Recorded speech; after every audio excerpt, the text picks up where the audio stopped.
et pour une justice climatique inclusive, afin d'atténuer les effets submersifs liés au changement climatique.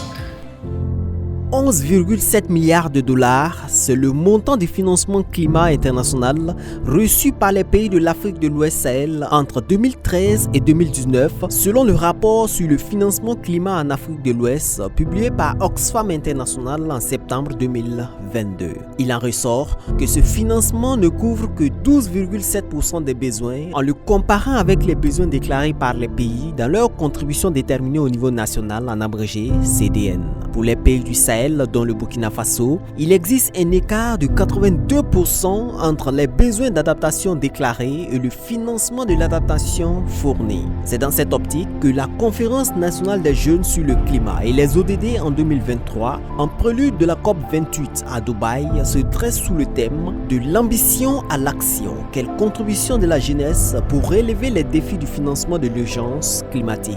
Une conférence tenue du 26 au 28 octobre 2023 à Ouagadougou avec l'accompagnement technique et financier de bon nombre de partenaires dont l'ONG WaterAid Burkina Faso pour qui l'implication des jeunes dans le plaidoyer est une question de légitimité.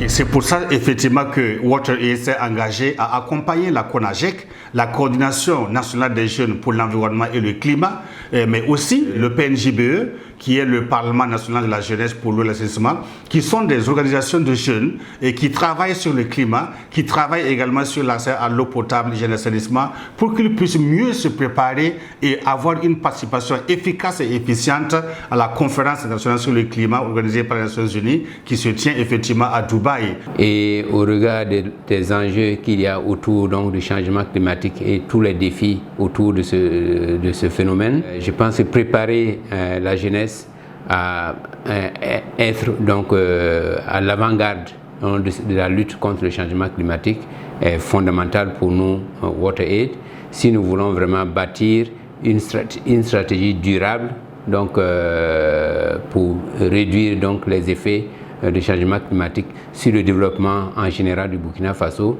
et bien sûr sur la disponibilité en quantité et en qualité de l'eau potable pour les populations.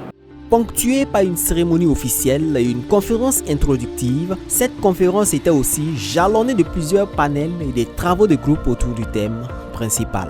Maintenant, on parle de l'adaptation. C'est tout ce qui est comme activité pour renforcer notamment la résilience des personnes, des communautés face aux effets néfastes des changements climatiques. Mais je remarque que les structures privilégient ceux qui sont déjà dans l'activité. L'homme, au grand H du terme, est responsable de 95% ou de 99% de ces dégradations environnementales. Ne comprenez pas mal ce que je dis, tous nos financements sont avec au moins 40% au global de marqueurs changement climatique. Lequel allez-vous choisir? La rentabilité ou l'impact environnemental? Au niveau des financements directs, il y a les crédits d'investissement directs et aussi les fonds peuvent participer aux capitaux propres à travers donc l'actionnariat direct ou les portages. C'est dit donc ce n'est plus des projets où on va mettre des actions de sensibilisation, non, nous allons aller à l'action parce que la situation des déchets est très criarde sur le terrain. Que la jeunesse peut-être représente son pays ou sa communauté ailleurs, le tout pas de ce que je fais, comment je m'implique dans la société, qu'est-ce que j'apporte à ma communauté. Au-delà du phénomène du changement climatique, là, il y a aussi l'intérêt même des nations. Encourageons cette jeunesse active. Si vous avez des actions qui permettent d'implémenter nos CDN ou même qui permettent d'implémenter les plans d'action communaux, ce fonds aussi peut prendre en charge cela. Donc le travail qu'on a fait au niveau de Yungo, c'était en fait pour qu'on puisse vulgariser l'existence de ces fonds-là auprès des organisations. Pendant donc 3 jours, cette conférence a permis de doter la jeunesse de capacités critiques lui permettant de s'approprier les mécanismes du financement climatique pour une lutte efficace contre les effets du changement climatique et les enjeux de la COP 28. On a une sorte de sous-financement du WASH au Burkina Faso et quand on regarde la période de 2017 à 2022, on sent que le financement du WASH est en train de baisser. Et donc, on a eu une relative amélioration du financement en 2020, mais justement le contexte sanitaire l'imposait. Mais malgré cette amélioration, les niveaux de 2017 n'ont pas été atteints. Et donc, ça c'est dire que le financement du WASH est faible, mais même qu'on ait quelque peu des baisses. Depuis 2019, il y a les pays développés qui avaient pris l'engagement de contribuer annuellement à hauteur de 100 milliards de dollars US pour permettre aux pays africains de faire face aux impacts des changements climatiques en s'adaptant. Malheureusement, si on doit faire un bilan aujourd'hui, on est loin de cet engagement-là. Le changement climatique, c'est une question planétaire et une seule personne ne peut pas faire l'affaire. On a besoin de l'union de tout le monde et déjà la CONAGEC arrive à travers ces genres d'activités à rassembler les jeunes, à enregistrer la voix des jeunes qu'elle porte déjà très haut. C'est de vraiment féliciter la CONAGEC pour ces initiatives, féliciter l'ensemble des participants pour leur intérêt sur la thématique parce que c'est à nous autres qui ont eu la chance d'aller à l'école, qui maîtrisent ces genres de choses, d'attirer plus d'opportunités vers nos pays qui sont vraiment impactés par les changements climatiques pour assurer la résilience de nos communautés par rapport au changement climatique. Je suis satisfait au regard de toutes les connaissances acquises durant ces 72 heures parce qu'il faut dire que tous les aspects en lien avec le climat ont été abordés par les différents panélistes. L'activité dans l'ensemble s'est bien passée avec les différentes communications qu'on a eu à faire, les interventions des représentants et il y a eu des éclaircissements sur les différents guichets de financement. Dans l'ensemble, je pense que ça a été bien.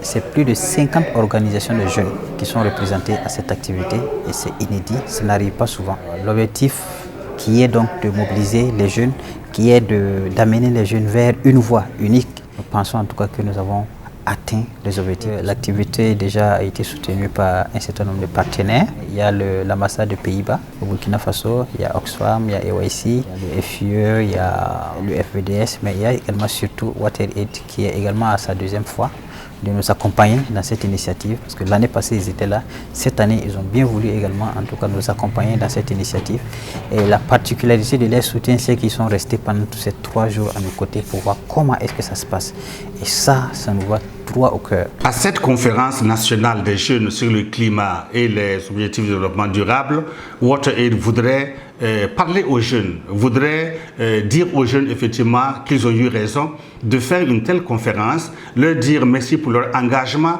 pour les questions de changement climatique et les questions également des ODD. C'est une façon d'être responsable, d'être engagé. WaterAid également voudrait, à travers cette conférence nationale, demander à ces jeunes qui seront présents, qui vont participer à cette conférence internationale sur le climat à Dubaï, de pouvoir porter la question majeure de la priorisation des questions d'eau potable, hygiène et assainissement. Ils sont au Burkina Faso, ils comprennent la pauvreté en eau que nous avons. Ils savent effectivement que aujourd'hui, le Burkina Faso est seulement à 76,2% en matière de taux d'accès à l'eau potable et que pour la question de l'assainissement, nous sommes seulement à 27,5%. Donc nous voudrons effectivement que les jeunes puissent porter ce message-là afin que les acteurs du climat puissent accepter, prioriser les questions d'eau potable, hygiène et assainissement à cette grande conférence. Nous également, ça nous encourage également à rester focus sur un certain nombre de thématiques sur lesquelles nous sommes engagés ensemble avec WaterAid et de travailler afin d'amplifier les différents éléments liés à ces thématiques-là afin qu'on puisse travailler à faire des questions de la sécurité de l'eau et des questions en tout cas d'assainissement une priorité dans tout ce qui est cadre, processus en lien avec le climat, cadre politique et processus en lien avec le climat. Donc c'est déjà leur traduire toute notre gratitude et notre reconnaissance une fois de plus voilà, pour cet accompagnement et nous espérons en tout cas que dans les jours à venir nous pourrons tisser donc, un partenariat de à plus longue durée qui sera en tout cas profitable aussi bien pour nos structures mais de façon globale pour toute la jeunesse du Burkina Faso engagée sur ces questions. La conférence internationale sur le climat organisée par les Nations Unies qui se tient à Dubaï du 30 novembre au 12 décembre 2023 est une première que les 198 pays membres vont faire le bilan des avancées et échecs depuis pratiquement l'accord de Paris. À savoir s'il y a eu un changement majeur depuis la COP27 à nos jours. On peut dire qu'il n'y a pas eu grand-chose parce qu'en une année, on ne peut pas avoir un grand changement. Déjà, dans les semaines africaines sur le changement climatique, on a fait pratiquement des petits bilans et on a vu effectivement qu'en une année, on n'a pas grand-chose. C'est pour ça effectivement que la conférence de Dubaï va faire le bilan, pas seulement d'une année, mais le bilan pratiquement depuis l'accord de Paris. Donc c'est une première fois et je pense que les techniciens ont déjà travaillé à ce niveau, mais nous pouvons dire effectivement que, disons, en termes d'avancée, quand même, on a senti qu'il y a un engagement mondial, il y a l'implication de tous les pays, il y a une volonté à réduire, disons, les effets de gaz carboniques, il y a également une volonté de tous les pays à élaborer des contributions déterminées au niveau national. Il y a eu des volontés à élaborer des politiques publiques, notamment des plans d'adaptation qui prennent en charge le climat. Mais quand on regarde la mise en œuvre, ça reste vraiment à voir. Parce qu'il y a absence de financement ou quand il est disponible, il n'est pas accessible. Donc je pense que ça va être un des points majeurs du débat. Et aussi surtout, comment est-ce que les pays du Sud, dont l'Afrique, pourrait bénéficier davantage justement de ces fonds vers le climat. L'Afrique s'est préparée pour pouvoir effectivement travailler à ce que la lutte mondiale soit au bénéfice des pays africains, soit au bénéfice de la prise en compte des personnes vulnérables qui sont surtout dans les pays du Sud. Pour clore ces 72 heures de renforcement des capacités des jeunes sur les questions climatiques, la finance climat et les enjeux de la COP28 d'une part et de préparation des représentants des jeunes à la COP28 et à la COP18 d'autre part, non seulement les jeunes ont formulé des recommandations à l'endroit des acteurs du climat, mais aussi WaterAid Burkina Faso à l'endroit des jeunes.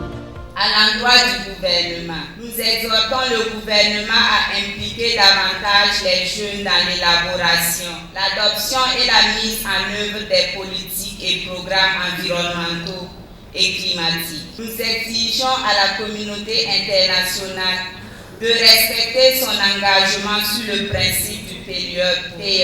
Nous exhortons les ONG à accompagner davantage les structures de jeunes par le renforcement de capacités. Pour ces jeunes, bien sûr, c'est prendre à cœur l'importance de cette thématique parce que l'eau, c'est au cœur de notre vie. Donc, savoir qu'il y a un phénomène qui est en train donc, de réduire ou d'augmenter le risque d'accès à l'eau potable, et tous ces corollaires comme l'hygiène et l'assainissement, c'est important du point de vue individuel, mais aussi du point de vue collectif. Et donc, à travers ces jeunes qui pourront donc jouer un rôle dans la sensibilisation des populations et aussi même prendre des actions, que ce soit des actions individuelles ou collectives, pour vraiment mettre le Burkina Faso, qui est déjà défavorisé par ce phénomène de changement climatique, pouvoir donc construire une résilience durable, c'est fondamental. Donc ces jeunes doivent être partout où ils sont, que ce soit dans leurs écoles, dans leurs universités, dans leurs communautés, qu'ils doivent se positionner comme des agents de changement pour donc amener les populations à adopter les bonnes pratiques, les bons comportements pour donc réduire les effets du changement climatique au Burkina. La Conférence nationale des jeunes sur le climat et les ODD 2023 est une activité de la CONAGEC, Coordination nationale des jeunes pour l'environnement et le climat, et se tient chaque année. En rappel, la CONAGEC est une organisation de jeunes bénévoles créée en 2015, réunissant des organisations de jeunes et des jeunes venant de plusieurs organisations. Sa mission est de mobiliser durablement les jeunes autour des enjeux des changements climatiques et la préservation de l'environnement afin de faire d'eux de véritables acteurs du changement pour un développement durable. Les pays riches déversent sur des pays qui émergent, qui à leur tour submergent des pays qui s'écherchent. La terre s'étouffe. Inondations, cyclones, chaleur, sécheresse, tout risque de s'effondrer. Chacun a le droit de vivre Dieu